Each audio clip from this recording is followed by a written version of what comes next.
The Vikings should consider drafting Marvin Harrison Jr. Why the Vikings should consider making the safe pick if they trade up into the top 4. So here we are. The Minnesota Vikings managed to pull off a rare pre-draft trade with the Houston Texans, acquiring the #23rd overall pick. Now armed with 2 first-round picks, former day trader Kwesi Adofo-Mensah has the draft capital to move up into the top 4 for a quarterback.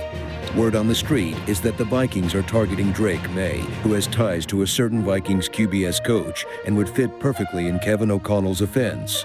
The problem is, it's going to be very hard to convince the Patriots, Commanders, or Bears to trade down when all of those teams need a quarterback. If I had to guess, Caleb Williams will be drafted 1st overall by the Bears, Jaden Daniels will be drafted with the 2nd pick by the Commanders, and Drake May gets drafted 3rd overall by the Patriots. It's more likely that the Vikings trade up to #4 overall with the Arizona Cardinals, which would guarantee that the team gets a top 4 signal caller in this year's draft.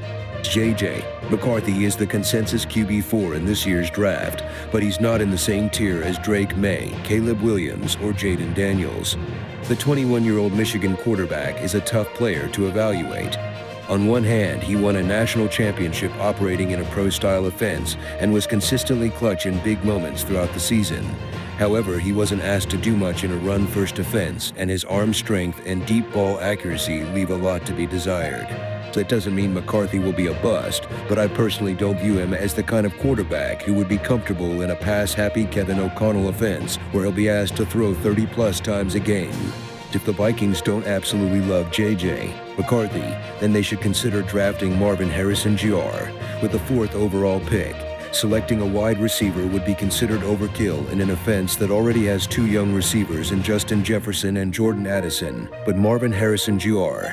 is a generational prospect at wide receiver and would make life even easier for Sam Darnold or a rookie QB. Additionally, this would give the Vikings more leverage in contract negotiations with Justin Jefferson, who is seeking a historic contract extension that would make him the highest-paid non-quarterback in the NFL. To be clear, I am not saying that the Vikings should trade Justin Jefferson. However, if they were ever in a situation where he demands a trade, they'd have the closest thing to a Justin Jefferson replacement at home in Marvin Harrison Jr. on a rookie contract for the next 5 seasons. Plus, the Vikings would be able to get an absolute haul for Jefferson, which they could use to draft a QB like Shedeur Sanders next year if they're not in love with J.J. McCarthy.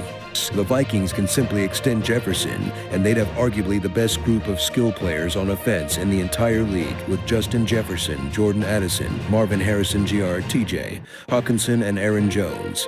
Obviously, I would prefer if the Vikings found a way to land Drake May, but if that doesn't happen, Kwesi should not be afraid to make the safe pick by drafting a generational receiver prospect in Marvin Harrison Jr.